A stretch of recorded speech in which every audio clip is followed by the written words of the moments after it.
Tuning in to the online broadcast network, AfterBuzz TV. Over 20 million weekly downloads in over 150 countries, and your number one source for after-show entertainment.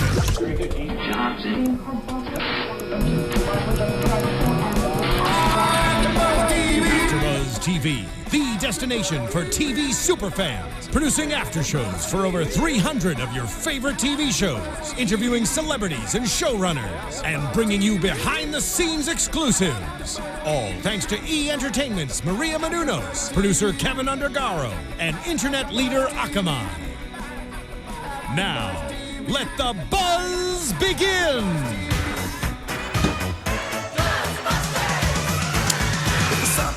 I ain't afraid of no ghost, Roxy. You know who else is not afraid of no ghost? Who, Steven? John Taffer! Really good timing! Yeah! Guys, thank you for tuning into the Bar Rescue After Show here on AfterBuzz TV. Today we're talking about Season 4, Episode 28, entitled John Ain't Afraid of No Ghost. This is a good episode. This is honestly one of my favorite episodes. I thought that it was incredible. I really felt for them and how crippled they were by this. I have to say, right off the bat, I'm not somebody who believed in ghosts or does believe in ghosts, but they really made me feel for them. They did. You know, I was skeptical at first because when it says, like, the owner just stopped showing up because of the ghost or anything, I'm like, is he really stopping showing up because of the ghost, or is he just lazy? Right. And then watching it, you're like, wow, this guy must have really been really freaked out about that stuff. Like, he's, like, sweating. He's, like, tensed up. Like, you know, whoa. Like, honest to God, straight up, he believed that there was a ghost in there. There's no doubt in my mind. And every single one of the bartenders and the security guard, a.k.a. bartender. Yeah, so let's go ahead and break down a little bit about this. It's called Myers Poorhouse, Myers with a Z, in El Cajon, California. Jeremy Myers he was in the Coast Guard. And his grandfather was an entrepreneur, and it was his lifelong dream to own a bar. Such a common story. Right. They get out of the military, they get out of wherever they are, and they, like, I want to own a bar. So he was already bankrupt in 2008, which, honestly, if you're bankrupt, there's no way nobody's going to give you any loan to start any kind of business. Right. Except he relied on his grandfather. His grandfather's retirement, he gave him $300,000, which is another very common story. You go to your family, you have a pitch, you have a plan, you say this is what's up, and your family says okay. You go to your grandfather, you ask for the money, you go to your mom, you ask her to sign off and have this all go in her name, and then what happens when you fail? Not only do you fail, but your grandfather's retirement is gone and your mom is on the hook for a boatload of cash. Yeah, I mean, this, if you were to strictly look at this from an outside perspective, no one in their right mind should have given this man $300,000 to start any business. Well, I don't even know if that's necessarily true, because for the first few months, he was making a lot of money. I'm just thinking, like, from a standpoint of looking at the bills, you never give somebody who's filed for bankruptcy $300,000. But, I mean, I think it's great because this is one of those people who deserve that chance.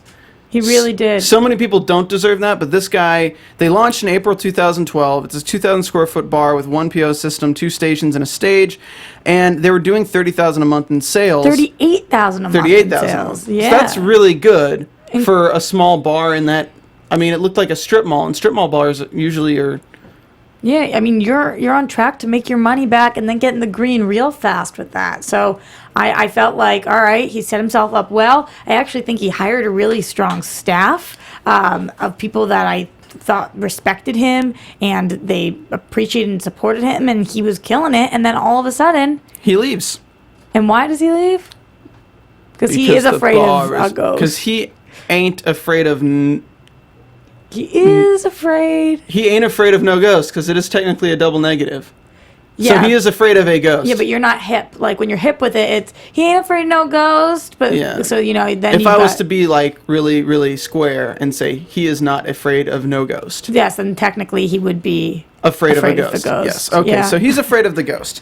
And but he really is. You can see in his face, he says, it's haunted. It's haunted. None of them will talk about it in there. They think that if you talk about the ghost will appear. We see footage. How are you feeling at this point? Are you thinking, wow, there might actually be a ghost here? I don't know. Honestly, I probably had the same kind of reaction that most people who watch TV think is like, oh, the producers must be doing some of these things. Mm-hmm.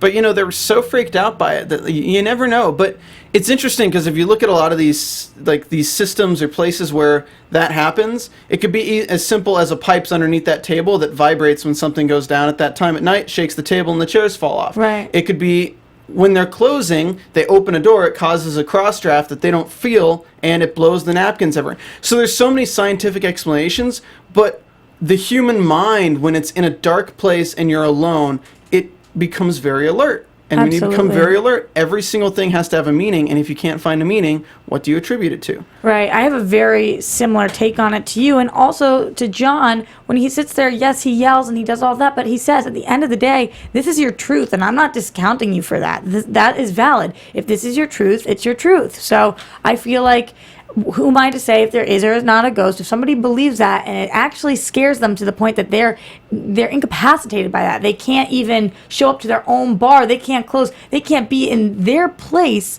by themselves, then that's something you have to take seriously. Yeah, I actually really liked how he said that. He said, if I don't believe in this, but if you've lived it, it's real to you, and I respect that. Right. And that's kind of an interesting take on it, because it's very...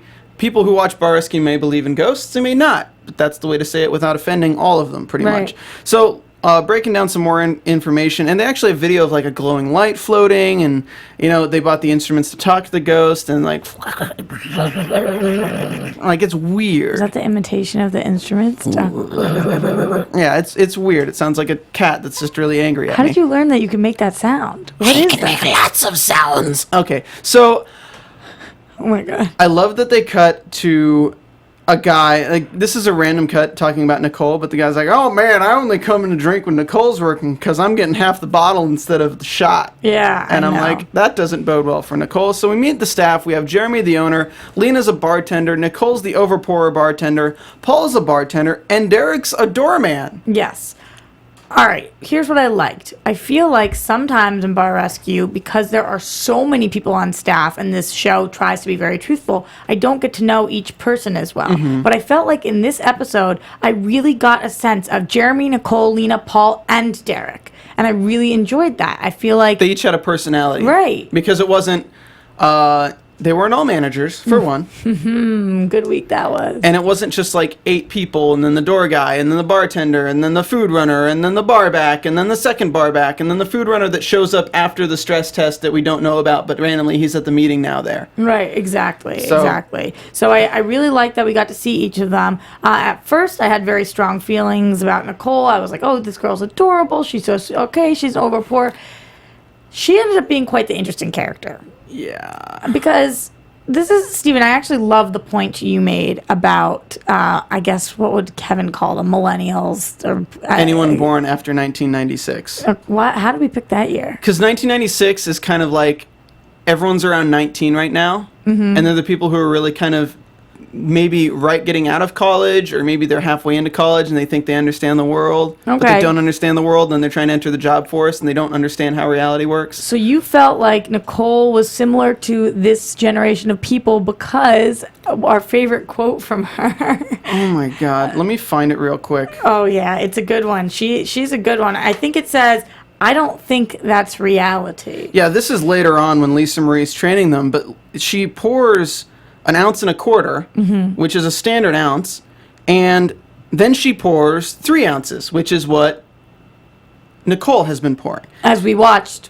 on video. By the way, remember, Nicole, we have this 3 on days worth video. of recon video. And the glass is full up to here with 3 ounces, and it's like right down here with an ounce and a quarter, because the ice, of course, makes it look like it's more full. Right, so But this is fact. We're showing you what you factually did. doing it right in front of you, no editing, right there. I don't think that's real. Yeah, I don't think that's reality. I just don't. I'm sitting there looking at Steven like, what does she mean? How could you... Ghosts, reality. The drinks I poured, not reality. Not reality. Probably not. I just don't think so. So we're skipping ahead a lot. So let's go back to the recon van. So we get the recon van. We were introduced to Lisa Marie Joyce, who we've seen on the previous episode this season. She's great. Again, TGI Fridays, Bar Trainer of the Year 2013, runner-up 2 times. Yeah, obviously. For championship. I love Mia the most. She's the best. But I think that this girl is freaking awesome too. She's one of my favorites. If I was going to do like a rockabilly bar, I'd love Lisa Marie to be like one of the people designing the drinks for it. Yeah, she's totally no BS, total badass. And she's a pinup. She's so gorgeous. Yeah, and she's drop dead gorgeous, of course. So we have John and Lisa Marie in the van. John can't even read the Myers on the sign. It's like tiny. I couldn't even tell it was a Z at first. Did you notice that every time Nicole would pour a drink, they'd give like that really satisfying ice cracking sound? And like, I'm just listening, I was like, like the sound of ice cracking was just so relaxing this episode. Huh, I didn't pick that up. Thanks, Three Ball. Sorry, so random. They have one POS system. Jeremy is nowhere. During the entire thing, which is so strange for a recon. And John tells Lisa Marie, he's like, do you know why he's nowhere? Because this bar is haunted. You got to think, what is going through Lisa Marie's mind at this moment? John's about to say what? He's not anywhere because he's sick. He's not anywhere because he's scared. He's not anywhere because whatever it is. Because it's haunted. That's like, those are words you never think somebody's in the air. Especially because this guy is a grown-ass man who seems really cool. Like, he's not just like a tiny little thing who could be afraid of his own shadow. He like is straight up a grown man who is afraid. He really is. He's afraid. Yeah. At the end of the day, and he's not afraid to admit it anymore. I bet for a while he tried to hide why he wasn't there. Now he's just like, listen, this place is haunted. I'm not coming in here. I mean, there's something to be said for the owner of an establishment, though, because they have to leave alone. And even if the bartender's closed, the manager and the owner can be there another hour or two, maybe 2, 3, or maybe 3, 4 a.m. because they close at 2 a.m. So it gets really late. You're alone for maybe an hour or two just doing work. If you don't have music playing, if you don't have something to occupy the mind outside of that, you're going to be jumping to conclusions pretty easily. That's fine, but I don't understand how you could expect your staff to be able to do that when you can't do it yourself. Exactly, and that's where the problem is. And it says he's trying to run the bar and improve the bar from outside of the bar. And unless you have the recon cameras that John Taffert installs into the bar, there's no way you're going to do that. Even then, you're going to be calling, and they're going to be like... And you can't talk to the patrons that way. Yeah. And there's no shot that would work, Steven. Yeah, so... it's kind of weird. So we're introduced to the recon team as they scare Lisa Marie. We have Matt Myra from the Nerdist podcast, and we have Jordan Morris from Jordan Jesse Go, which is another podcast. So we're bringing in these social media moguls, which is, it's honestly brilliant for Bar Rescue, especially with Barstool. We get these Barstool guys. As much as it can improve those restaurants, it's just more and more eyes on Bar Rescue, the show. Of course. Because every one of these people, Nerdist Podcast and Jordan Jesse Go, huge followings. They're all going to be promoting this episode of Bar Rescue leading up to and probably after for a week or two. And this is why I like that they started doing this. A lot of times they have people going and doing recon that are experts, that know so much. But at the end of the day, you want to try it out on people who just like to go to bars. Yeah. So he turns to them, and instead of asking them, like, what qualifies you? How many years? He says, how many bars have you guys been to? Which, like, I feel like is a completely valid question.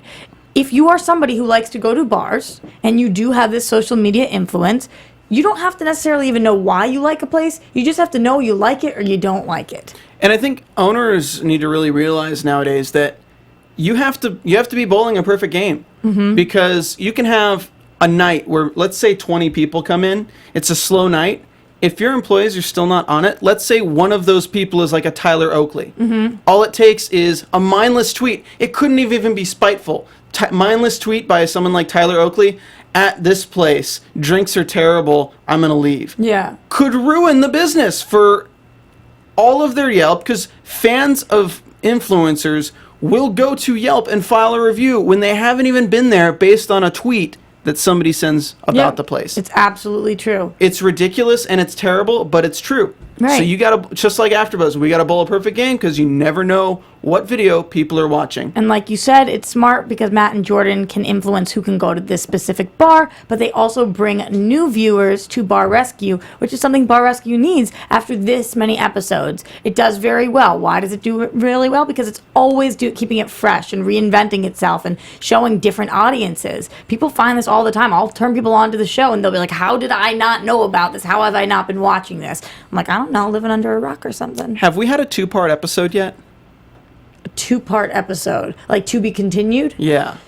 I don't think so. I don't think we have. I think in the second half of this season, or actually I think it's got to be next season now, because there's no more episodes for this season 4 as far as I can see. And this is episode 28, so I think they might be starting season 5 next time we come back to Bar Rescue. It's very difficult to know what episodes belong to what seasons on the show No, when it you is. have 50 episode seasons sometimes. Yeah. Another show like that's Dance Moms, where it's very Yeah. difficult. But It happens. John's killing it. it may be interesting to see a 2-part episode in Bar Yeah. Rescue. They're really opening the gates to what have we not done before and what can we try out to see how it works.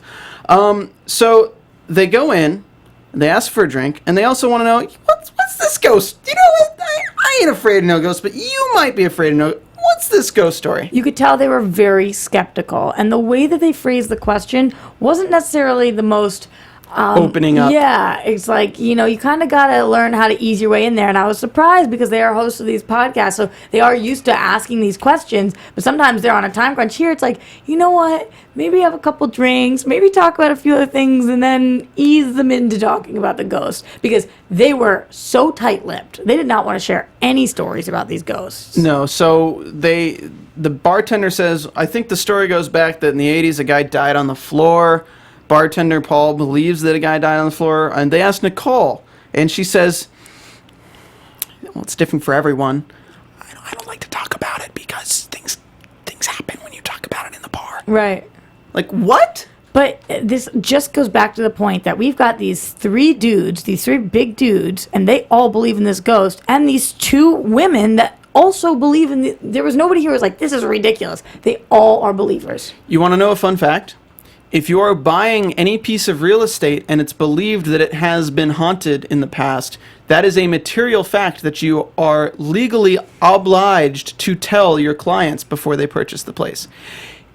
If there was a record of the bar being haunted before they bought it, they could legally sue the previous owners for selling them a bar without telling them that it was previously marked as haunted. I love it. There's also a material fact if somebody has died on the property, for the sole fact of if somebody has died on the property, you may have somebody buy it and then use that as a way to get out of the contract, saying, then I think it might be haunted because you didn't tell me somebody died here. Yeah.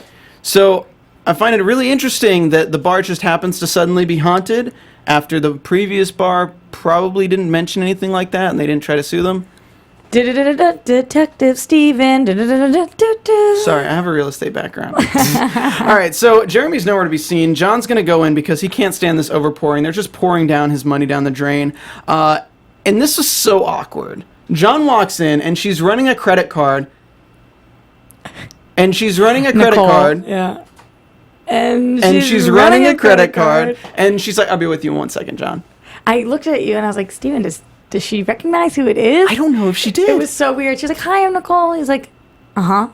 Does this happen often? Yeah. But it was just showing that she wasn't set up for success at this moment. And these are just simple things that anyone who goes in a bar and can see that it's taking 30 seconds just for a credit card machine to slip when you're in a bar where you could be doing 100 transactions in an hour. Right. Or more than that. That's an easy fix. Luckily, or I guess unluckily in this case scenario, this bar was not empty. There were some people there. Usually we go into these places, you know exactly who the recon team is because they're the only people at the bar. But let's go back to the guy who said he likes to go when Nicole works. They were busy for the wrong reasons. Absolutely, I agree. I'm just saying that the problem wasn't necessarily that this place was always empty. So then, if that's really the case, you need to set up your bartenders for success by showing them these accurate pours and by making sure they have the devices to ring things up on time and quickly. So John comes in and she doesn't know where Jeremy is, and John asks her, was it better when Jeremy was here consistently? And she says yes. Mm-hmm. So she doesn't want to talk about the ghost in the bar, and Lena comes in to say that she's scared to even be there at night. So finally Jeremy shows up and says the bar is haunted, and John just gives like the greatest line in one of the histories of bar rescue and says like, yeah, you can tell your grandfather, you have the greatest excuse ever. The bar's not failing because of me, it's because of the ghost. I know. I thought that was a really, really strong line too. at the end of the day, you have to feel bad for this guy, but you also have to snap him out of it. And that's what John does such a great job of. Because if I ever went into a place like this, my emotions would get a hold of me. And he's saying to me, look, I'm really afraid. I'm going to say, all right, I get that. That's who I am as a person. I would never be able to be like, I get that you're afraid, but this is on you. Like, I couldn't do that. So I think that John, that's why he's the person for this job. He is understanding, but he's not going to let that cripple them. I love how he says, you know what ghosts don't like? Crowds! Yeah. Fill your fucking bar. I know. And they'll go away. And then as they're leaving, somebody in the audience says, find your balls, buddy. I know. I was like, whoa. That was good. And then my other favorite line comes right after this when he's talking to them and he says to Lena, or Lena says, I have a family to feed. I don't have a choice. And then he turns to Jeremy and he says, that's what's up. When you have to understand that your grandfather's money is on the line. Your mom's name is on the line. You don't have a choice. You don't. He doesn't have a choice. And he says, what if it's failure you're afraid of and not the ghost? Because you have a bar that's running successfully, but if you see something in the future, it might not be doing this forever. What if that's what you're afraid of, not the ghost? Probably a little bit of a combination of both. So they're all kind of freaked out during this meeting, and John decides, let's take their mind off the ghost. Let's tell them about what they're losing, money, which should be more terrifying. Yes, I would think when you're losing $330,000 a year in alcohol, that's a little more scary than a ghost. So John shows them what they've lost in 3 days. He uses Bartender, which is something that Bar Rescue uses a lot. They uses cameras to check just basically check your bottles, and you can do it with your smartphone. So Thursday, Friday, and Saturday alone, they gave away $6,900 worth of alcohol. Mm-hmm. If they lose $6,900 a week, that's $27,000 a month and 330. That's ridiculous. That would solve a quarter of your problems as it is. No, more than that. That would solve so many of your issues. I don't know exactly how much in debt he is because we know he was 6 months away from closing. But, if you could just step it up and do exactly what you needed to do for 1 year, you would be in a better spot. If You'd be able to pay it off. If you could keep it up for a couple years, you're in the green. Yeah. Just off that change. And usually it takes 5 years for anyone to see a profit out of their startup. Right. Like to see a profit out of the business that they start, especially in the economy these days, 5 years is kind of the average first time you'll see a profit, just paying off the expenses of running the business. So with that, he could have been sailing in the green. Because when you are pouring 1.25 ounce shots in every drink instead of 3 ounces. So let's get into that. So the Lisa Marie training, she asks for 1.25 ounces of pour from all the bartenders into this little device that kind of shows how much each one is. So we have Lena who does it, or Nicole goes first, then Lena goes, then Paul goes, then Derek goes, and then Jeremy goes. Smart decision to have Derek doing this too. I know. It's just smart. So I think he's always kind of been, because they asked him how long he's been since he's bartended. I think he's always been like a fill-in. Right. So he says it's been about a month. Yeah, which is surprising that he's that good. Anyway, so they make fun of Jeremy. They see all these pours and that's definitely an overpour, Jeremy. Haha. Jeremy, an underpour. Right on the money. Right on the money. They were pouring 1+ ounces more than 1.25 ounces. We get a little bit of bar science. Let me lay some bar science on you right now. So 1 liter bottle of alcohol can make 27 cocktails, and at $7 a cocktail, that's $187 per bottle. Overpouring 3 ounces turns 1 bottle into $77 for a loss of $112 per bottle. Right. Bar science. Thank you, Taffer. If you can lay this out for them, then they can fix this problem. And this is what I liked about this crew.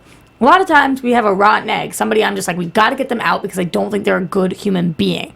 This time, we recognize that these are all really good people. They just don't know. They don't have the knowledge, or they're not using the resources, or they're not given the resources, whatever it is. So you know what we're going to do? We're going to teach them, and then we're going to incentivize them. And we're going to do that by offering them a frickin' trip. If they take into account what we say, and they really learn from these pours, we're going to offer them a trip to Holland. You know what I can't stand also? The trip to Holland's awesome. That's amazing. Trip to Holland. You know what I can't stand? Trips to Holland. I didn't want to totally segue away from that. Nicole saying it's not that bad. Oh, the whole time? Yeah, it's not that bad. It's not that bad. That is I've heard a few people I've worked with say that in the past.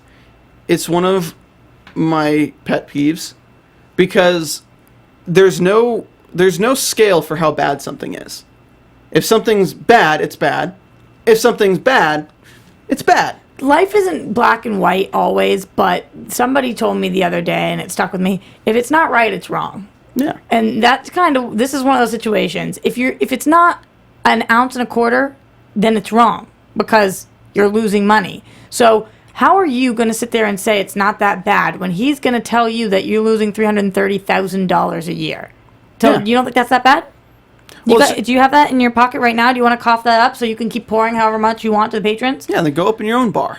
You know what? Just buy a bottle of liquor and just pour it out because that's what you're doing. But that's why I like this trip to Holland, because it's going to get her head in the game. It's going to get everybody's head in the game. That's why John is so smart. We're going to teach you that it is that bad, and then we're going to incentivize you. That's what you got to do. So let's be real. Let's be real. Let's be real, Roxy. Because I think that this is about to be reality. This is about to be reality because they're going to do a stress test, and they're going to give 2 bartenders each 30 minutes to prove they have green cards and red cards. If the drink is made not well, it's a red card. If it's made well, they get a green card, and the person with the most green cards from each round, or the person with the most green cards total from the night, gets to go to Holland. I think a lot of different things actually were in this. Yes, it's the green cards. It's how clean you're keeping your station. It's all different things that make a great bartender that they're looking for. It's how fast you can go. It's who you're interacting with. And I really felt like John and Lisa, they were watching. They were really paying attention, and they were trying to decipher who's doing the best.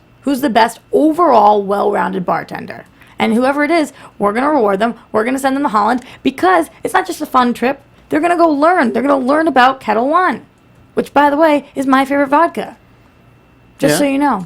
Yeah, I love Kettle One. Likes Kettle No, One. I'm the biggest Kettle One supporter. We used to have cases of them in my apartment, 12 Kettle Ones at a time. They went far too quickly. Like Nicole quickly. My brother likes Vladimir vodka, which is like the worst stuff in the world. Oh, no, he doesn't. What does he know, Jon Snow? I am actually not a fan of vodka, but my drink of choice right now is Moscow Mule, which is interesting. Yeah. Because I'm not a fan of the taste of vodka.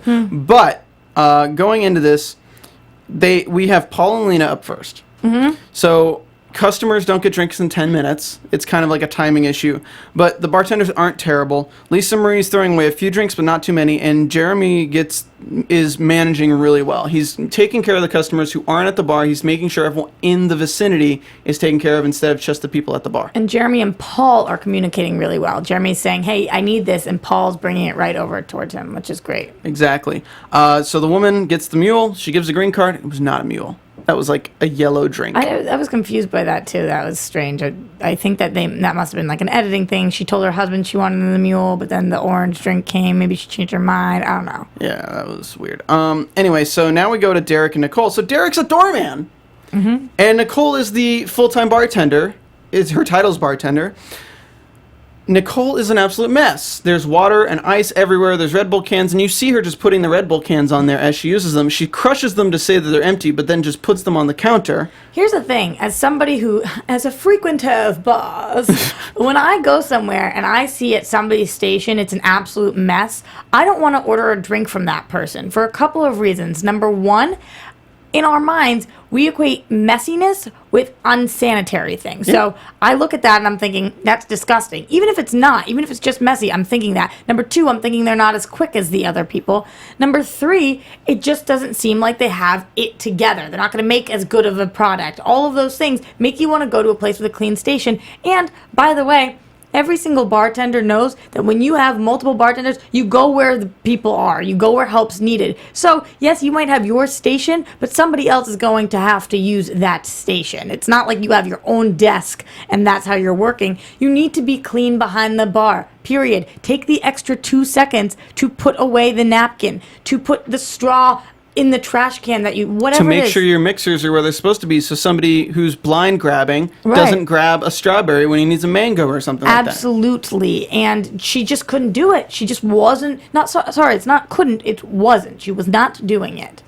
Derek, on the other hand, crushing it. Super calm, not phased at all. Even when anybody would come talk to him, he was just like, yeah, I haven't, it's been about a month, and I just whatever. You go to talk to Nicole, she goes, it makes me kind of nervous that you're watching me. He's like pulling 2 bottles up, pouring with 2, and doing like all sorts. He doesn't even care. What do you mean it makes you nervous when somebody's watching you? You're a bartender. You're always being watched.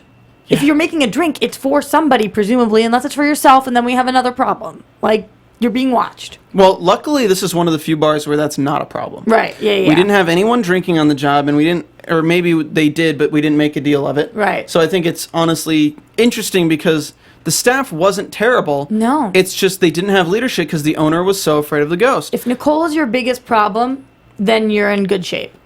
But it's amazing that somebody who, it seems like she might not be that big of a problem, can cost you $330,000 a year. Absolutely, because we find out from these tests that she is pouring 50% less drinks than the rest of the people.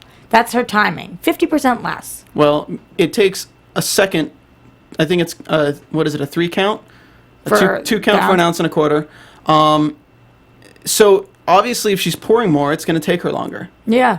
If she's pouring more, it's going to take her longer. She also, we find out, just isn't moving as quickly. Yeah. She's not moving as fast. She's not using both her hands. I don't know how long she's been bartending. And it is, obviously these men are hustling more. They can lift more. But you, female bartenders, can kick butt. They can kick more butt than men if they want to. You go, women. But it's not one of those things where they're set up to fail. These women should be able to do as well as these men. So let's take a break from talking poop about Nicole because it's kind of easy in this, honestly, to talk about iTunes. Guys, go ahead and go to iTunes, search Bar Rescue AfterBuzz, and click on that little square icon that says AfterBuzz TV's Bar Rescue After Show. Leave us 5 stars and leave us a comment. I'm going to go ahead and bring that up right now and give you guys a shout out real quick. Okay. Because...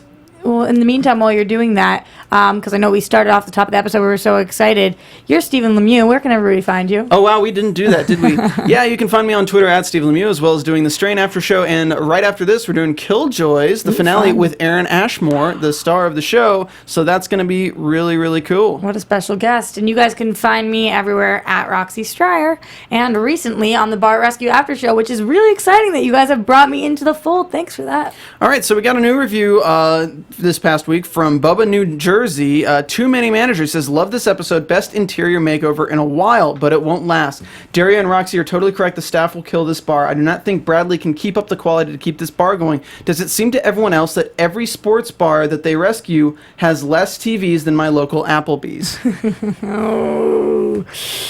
But she's got a point. Totally. You can see Buffalo Wild Wings, Applebee's, Chili's, every time there's a sport, always packed. Yeah. Because they've got tons of TVs and people know what to expect. Yeah. So you're competing. When you open a bar that it's a sports bar, you're competing With those chains. So you have to be different and you have to be better. Up to snuff. So let's go post-stress test where John says Derek is a hidden jewel, which if John gives you a compliment like that, it's a good compliment. He should not be back on security.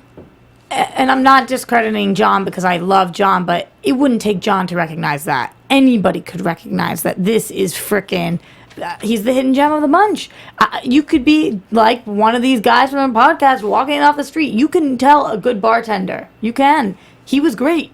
He was really great. He was calm. He was quick. He knew his drinks. They tasted good.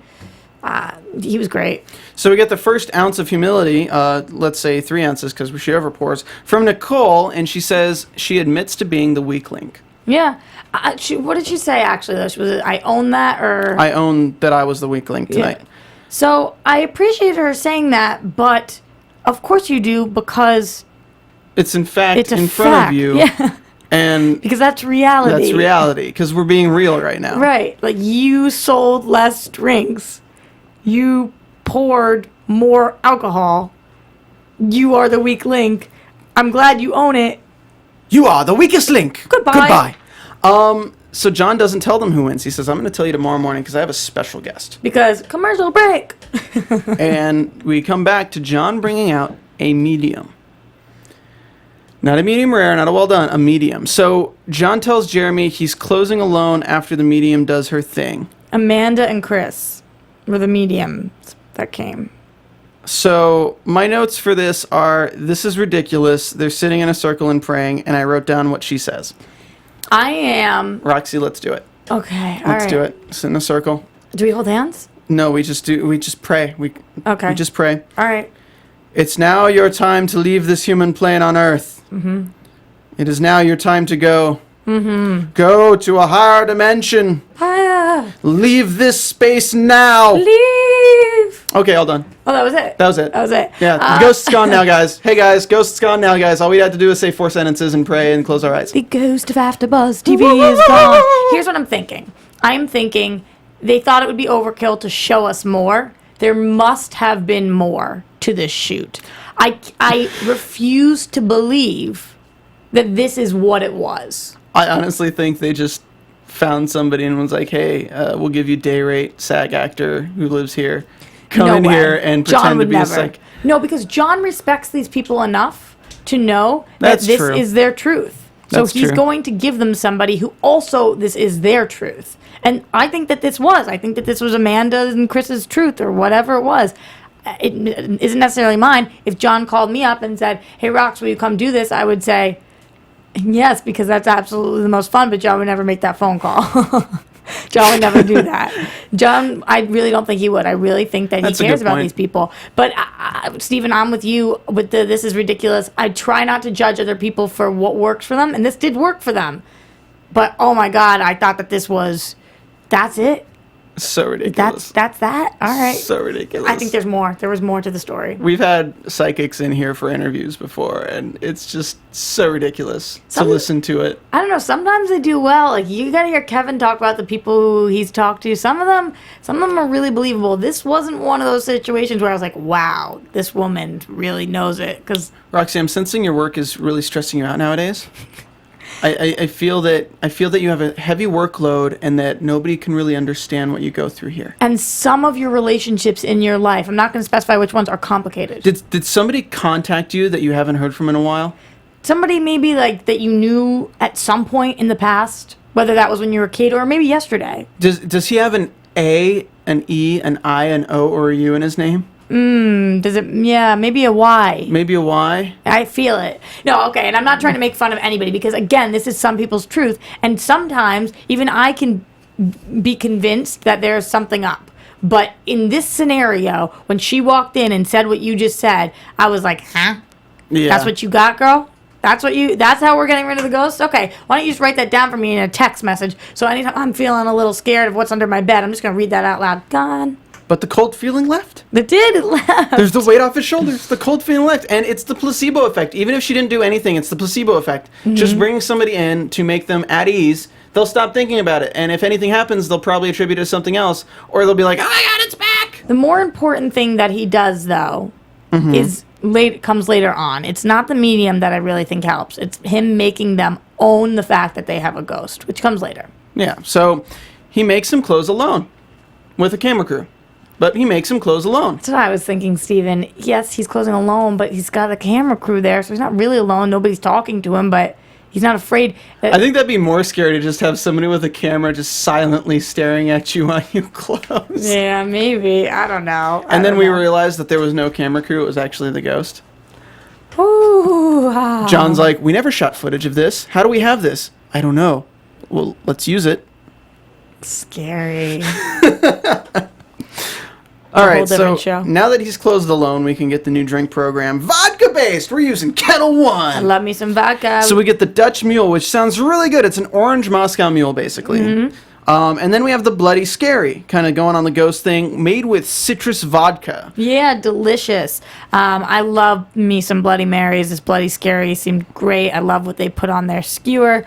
I love good, chunky, crisp piece of celery in my Bloody Mary. Ham and olive. And all that. And the tomato. It looked great. These drinks were awesome. I like that we could keep it simple. This is not a place that has a kitchen. This knows exactly what they're looking for. This is a bar. Good old-fashioned bar. Let's get them some good drinks. Some drinks that don't take forever to make. Yeah. It's awesome. So let's bring in Carl Nollet, who's going to... Carl Nollet Jr. of the 11th generation of the Nollet family from the 1691... creation of the Kettle One distillery. Yeah. So Ian's going to invite them to go to what is this Holland place called? I don't know, but they're deciding who to invite. Skeetum Holland. Skeetum Holland. I kind of felt like they were gonna maybe because every time John says one thing, I think that he's going to go even bigger. Steven, I was kind of hoping they were going to bring the whole gang. Oh, really? I had a feeling they were was. just going to bring one extra, and I was right. So they have Derek and Yeah. Paul are going to go to Holland, but he lets Lisa Marie go, which is nice. Yeah, of course, but I don't know. I felt like maybe Nicole didn't deserve it, but I felt like Lena, she was trying. Yeah, she maybe But, deserved it, but they all needed right. people there to learn it. At the end of the day, Paul and Derek were the two best, so they get to go. It was nice that they even brought Derek because he was just security and he killed it. So Paul and Derek, they get to go to Holland. They bring Lisa Marie. Bob Nollet of the 11th generation Yeah. is Carl's brother, gives them a tour, and they get a taste testing with Dennis Tamsey. How awesome of a job would that be? All right, I gotta tell you, this is something that like I've been obsessed with for so long because when I went and I backpacked a little bit through Europe and I got to go to Jameson, Heineken, and all over different breweries and distilleries and whatnot, and there is nothing cooler than listening to people who really care talk about their product, whatever that product is. And people who work in liquor love their products. They just do. They're talking about something they're so passionate about. I loved that they got it there, that they explained the history and all of this. People think, oh, it's alcohol, it's just about alcohol. There is so much more to it. There's so much more to the story. So, Alcohol is America. yeah. Well, Alcohol is America. I mean, a lot of our major cities were made from the profits of Prohibition. Stephen, your hosting reel should start with that. Alcohol is America, folks. I'm Stephen Lemieux, and alcohol is America. No, I think that is very valid. I think that this was so cool to watch. I would love to go there and get a tour myself. And I really appreciated how grateful they were to be there. Both Exactly. the people who were working there and the people who John got to take. It was awesome. Very cool that they did this. Props to Bar Rescue. So they take them, we get them coming back, and we get the reveal. They get back just from Holland. They must have had to fly out on a red eye, wake up, go there, and then come back the same thing. Timing must have been really weird with this. Really strange. Boys did not get to change. They did not. It's like, you gotta go now. Have fun. And then they threw them these white new dress shirts for the reveal, which is kind of cool. Yeah, Have but ties that say the we name of the didn't- bar, which is the Study Lounge. Yeah, it was. The study lounge in red, very smart. It popped right off of that. They made it to look like a study. They have a signed bottle from Kettle One from the brothers, from the 11th generation. Can't Yeah. forget the 11th generation. I wonder if they sign their checks that way. I don't think so. Maybe. Maybe. Maybe. They have a book cover bar front, which is really interesting. That's lit up from the back. That looks cool. Another place that does this, if you've been to a One Up bar in Sherman Oaks, they have tape cassettes, painted tape cassettes mounted, and Oh, cool. old boom boxes as the whole front of the bar. This bar was totally my style. This bar was just my vibe. You're such a hipster, Rox. I am a little hipster, but this is the kind of place that I would go. I would get myself a kettle on the rocks, and I would sit for a couple hours and have great conversation and feel super comfortable. And there's always stuff to look at. And, And you don't feel like an alcoholic because you can just tell your friends you're going to study. I'm just going to the study lounge. I'm just going to study, you know? I loved what they did with this place. It didn't go so over the top that it was trying to be something it wasn't. It was just cool. It was relaxing.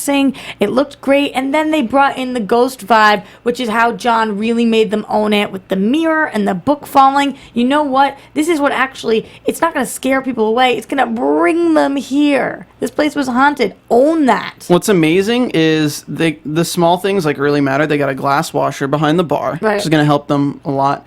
And a new ice machine. They didn't have an ice machine? Like, what? Yeah, that was crazy. How can you have a bar without a really well-functioning ice machine? Make sure you clean that because mold grows in there really quick. Yeah, that's true. I love the bookshelf button. I wish it was like so many of them and you had like different buttons you could hit in the bar like that would do that. But now you're talking about liability. You're going to like hit somebody with your books. Well, yeah, some people deserve to get hit with a book. I'm sorry. And Steven may or may not ever own a bar. The views expressed here are those of the host only and do not necessarily reflect the views of AfterBuzz TV or its owners or principals. All right, the bookshelf has... okay, so Jeremy's excited. They open up the bar. Everyone has drinks. Bartenders are killing it. Everyone's happy. Nicole actually made something right! I was really proud of her. Super proud. Lisa Maria was super proud. Yeah, she was. Oh my God, when she first made that face, I was like, uh-oh. And then she's like, it's good. You're Yeah. like, wow, oh I my know. God. That was great. Derek still says security on his lower third on a little graphic. Fine, let him be security also. Yeah, right? All right. Bartender throwing people out of the bar. Old cliche, but awesome. And the book jumping out that they showed at the end scared the psychic who was sitting under ridiculous. Shouldn't she have known that was coming? I don't know. I have a hard time talking about the psychic. All right, so that's the end of the episode. Sales have increased 30%, and Nicole still pours correctly after 6 weeks. Okay. Going to bar rescue updates. My computer's about to die here, so forgive me. This makes me so nervous. All right, so let's see here. Conclusion. The bar has kept the name of the study lounge and said that they would keep it at least until after the bar rescue aired. Their views since the makeover are mixed, with some people saying the concept of the study lounge doesn't quite fit with the area and the clientele. Also, there isn't really anything online that says the bar is haunted. I guess that's a fair point. Let's see. We didn't hear much about the clientele. We really didn't get the clientele. So I can't comment on that. Let me just look down at the reviews after my computer stops jumping like all over the place. Small little bar. I like to go in the morning since I work the night shift, and the people are always friendly as well as the staff. Cute blonde girl bartender has been there my last 5 trips and always has a great attitude and does a good job. Study lounge has a good vibe, cool jukebox, nice tall boy, tables, stools, and a totally new look that our group likes. Pool tables are totally updated. You can put lipstick on a pig. This is the same old poorhouse, just with books on the wall. We walked in on a Saturday evening and the place was about half full of elderly people and bikers. Not exactly the clientele that the theme suggested. First of all, there is not another bar within a 2-mile radius of here, so even before Bar Rescue showed up, this place was usually relatively busy at all hours. Second, this area of El Cajon is mostly populated by country people, cowboys, and desert rats, and the overwhelming drinks of choice are beer and shots. I used to go to the poorhouse once a week or so, but now this place is too dark, pretentious, and expensive. I'll find another local watering hole without the library vibe. And the last one, can't wait to see the episode of Bar Rescue this place was featured in, so I can see the logic that John Taffer used when coming up with a new name and the new theme of this bar. I live pretty close to this bar, and I grew up in El Cajon, and the new theme seems more suited for a college town bar than a blue-collar location. Interesting. Yeah, we didn't get to hear much about the location. I like that guy who says I work the night shift, so I like to go to the bar first in the morning. Interesting. It's 12 o'clock somewhere, Rox. Interesting logic. I think his boss would love to hear that. Yeah, so again, we didn't hear that much. This is all going to depend on where this is. If this was my local bar, I would be thrilled. If this was a bar in West Hollywood, people would be all about it. Yep, absolutely. But I don't know the town of El Cajon. I don't know what it's like. Looks like we're going to have to take a road trip, Steven. Gonna take a road trip down to El Cajon. Guys, thank you for tuning in to the Bar Rescue AfterBuzz TV After Show for Season 4, Episode 28. I'm sorry, Kevin Undergaro, Mia Mastroianni, and Daria Baronato were here. You can follow them on Twitter at Undergaro, at Tall_Mia, and at ToughDaria. Be sure to follow me on Twitter at Stephen Lemieux, STPHENLEMIEUX, as well as watching the Killjoy After Show, Graceland, and The Strain. Roxy, where can we find you on Twitter? You guys can find me everywhere at Roxy Stryer. All right, guys, thank you for tuning in. And again, thanks so much for following us this whole season. We'll be back as soon as Bar Rescue comes back with the whole gang, hopefully. Yeah. And the original intro song, because we kind of did something different today. We will see you guys next time. From executive producers Maria Menounos, Kevin Undergaro, Phil Svitek, and the entire AfterBuzz TV staff, we would like to thank you for listening to the AfterBuzz TV network. To watch or listen to other after shows and post comments or questions, be sure to visit AfterBuzzTV.com. I'm Sir Richard Wentworth, and this has been a presentation of AfterBuzz TV. Buzz you later. The views expressed herein are those of the hosts only and do not necessarily reflect the views of AfterBuzz TV or its owners or principals.